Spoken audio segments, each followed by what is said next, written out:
എല്ലാവർക്കും എൻ്റെ സ്നേഹനമസ്കാരം. ഇന്നത്തെ ക്ലാസ്സിൽ നമുക്ക് പ്രത്യയങ്ങൾ എന്താണെന്ന് മനസ്സിലാക്കാം. എന്താ ഈ പ്രത്യയങ്ങൾ? അതറിയണ്ടേ? അറിയണം അല്ലേ?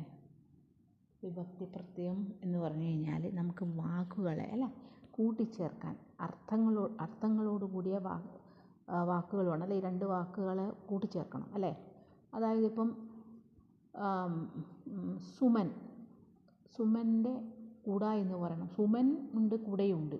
അപ്പോൾ സുമൻ എന്ന് പറയും, കൂട എന്നും പറയും. അപ്പോൾ സുമൻ്റെ കൂട എന്ന് പറയണം നമുക്ക് അല്ലേ? അപ്പോൾ അതിൻ്റെ നടുക്കൊരു വേർഡ് വേണം, എന്നാലേ നമുക്കത് ഒരു അർത്ഥമുള്ള ഒരു വാക്യമായി തീരുള്ളൂ. അപ്പം അത് പഠിക്കണമെങ്കിൽ നമുക്ക് എന്തറിയണം? ഈ വിഭക്തി പ്രത്യയങ്ങൾ നമ്മൾ പഠിച്ചിരിക്കണം. അപ്പം നമുക്ക് മനസ്സിലാക്കാം എന്തായി വിഭക്തി പ്രത്യയങ്ങൾ എന്ന്. ഓക്കെ, വിഭക്തി പ്രത്യയം അല്ലെങ്കിൽ പ്രത്യയങ്ങൾ. വിഭക്തി അല്ലെങ്കിൽ പ്രത്യയ എങ്ങനെ എഴുതാണ്ടോ? പ്രത്യയ അല്ലേ? പ്രത്യയ നിങ്ങൾക്ക് മുന്നേ കേട്ടിട്ടുണ്ടോ കുട്ടികളെ? എന്താണെന്ന്? നേ, കോ, സേ, കാക്കേക്കി. അത് കേട്ടിട്ടുണ്ടാവും അല്ലേ? കാ കേ കി. കാക്കേക്കി കാ പ്രയോഗം കേട്ടിട്ടുണ്ടാവും. പിന്നെയോ മേ. മുന്നേ പഠിച്ച മേ ആണോ? അല്ല, ഇത് മേ കേവലം ഒരു വരയെ പാടുള്ളൂ അല്ലേ? മേ. പിന്നെ പർ. പിന്നെ വീണ്ടും ഉണ്ട് കേലിയെ. അങ്ങനെ കുറേ ഉണ്ട്. പക്ഷെ നിങ്ങൾ ഇത്രയും പഠിച്ചാൽ മതി. ഇത്ര തന്നെ പഠിച്ചാൽ ധാരാളം. നിങ്ങൾക്ക് വേണ്ട അറിവ് കിട്ടും. അതെല്ലാം കൂടുതൽ പഠിക്കണമെങ്കിൽ പഠിച്ചാൽ മതി. ഇപ്പോൾ ഇത്രയും നിങ്ങൾ അറിഞ്ഞിരിക്കുക. അപ്പം നമുക്ക് ഇതിൻ്റെ അർത്ഥം അറിയണമല്ലോ. പിന്നെ ഇതിന് പ്രത്യേകിച്ച് അർത്ഥങ്ങളൊന്നുമില്ല. മനസ്സിലായല്ലോ? കോയുടെ അർത്ഥം എന്ന് വെച്ചാൽ,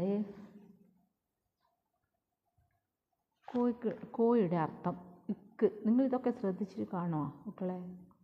ഇക്ക്, ഇന്ന്, ഇന്നെ,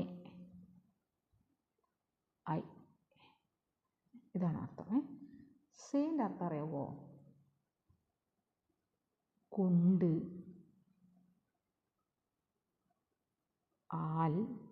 ആൽമരല്ലേ കുട്ടികളെ? അവനാൽ എന്നെല്ലാം പറയില്ലേ? അങ്ങനെയാണ് കേട്ടോ. ഓട് എന്ന് പറഞ്ഞാൽ എന്നാ? ഓടാ? അല്ല, അവനോട് അല്ലേ? അവനോട് എന്ന് പറയുമല്ലോ. പിന്നെ ഊടെ അല്ലേ? പിന്നെ നിന്ന്,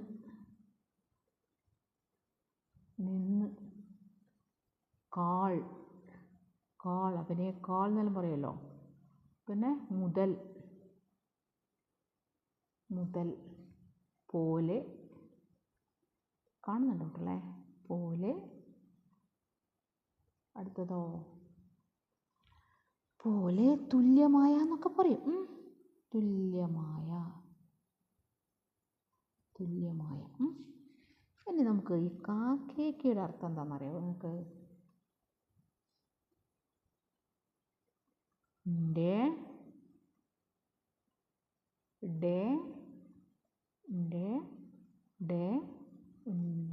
ഉടെ, ഉള്ള. ഉടെ, ഉള്ള. ഇനി മേ എന്ന് പറഞ്ഞാൽ എന്താ അർത്ഥം? മേ എന്ന് പറഞ്ഞു കഴിഞ്ഞാൽ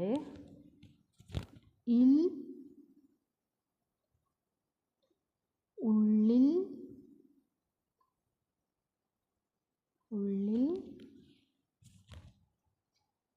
അകത്ത്.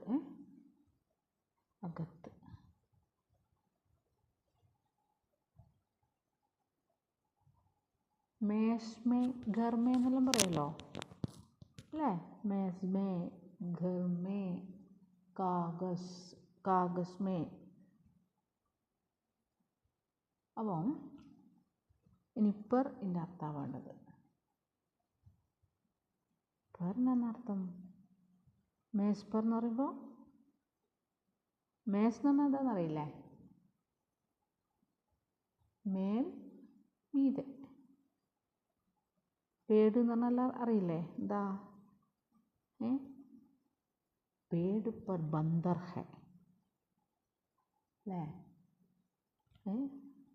മേശ് पर കലം है. മേശപ്പുറത്ത് കലം ഉണ്ടെന്നാ? മേശപ്പുറത്ത് വലിയ കലം കൊണ്ടുവച്ചിട്ടുണ്ടെന്നാ? ആണോ? ഒന്നല്ല അല്ലേ? അപ്പം നിങ്ങൾക്കതറിയാം, കലം എന്ന് പറഞ്ഞാൽ പേനയാണെന്ന് അല്ലേ? അറിയാം. ഓക്കെ, അപ്പം നമുക്ക് ഇന്നത്തെ ക്ലാസ് കുറച്ചൊന്ന് നീട്ടിയെടുക്കണോ, അല്ലെങ്കിൽ 5 മിനിറ്റ് മതിയോ 5.5 മിനിറ്റ് മതിയോ? മതി അല്ലേ? ഇനി നമുക്ക് ഇതൊക്കെ ഒന്ന് ചേർത്ത് കൂട്ടിക്കുഴച്ചിട്ട് ഒരു അവിയൽ വരാൻ വരുന്നുണ്ട്. അത് നമുക്ക് അടുത്ത ക്ലാസ്സിൽ, അത് കുറച്ച് തലവേദനയുള്ള, അത് നന്നായി ശ്രദ്ധിക്കേണ്ടതാണ്. അത് നമുക്ക് അടുത്ത ക്ലാസ്സിൽ പഠിക്കാം. ഈ സർവ്വനാമങ്ങൾ വിഭക്തി പ്രത്യയങ്ങൾ തമ്മിൽ വരുമ്പോൾ വരുന്ന രൂപാന്തരങ്ങൾ. ശരി, okay. Thank you for watching. Thank you. എല്ലാവരും പഠിക്കുക.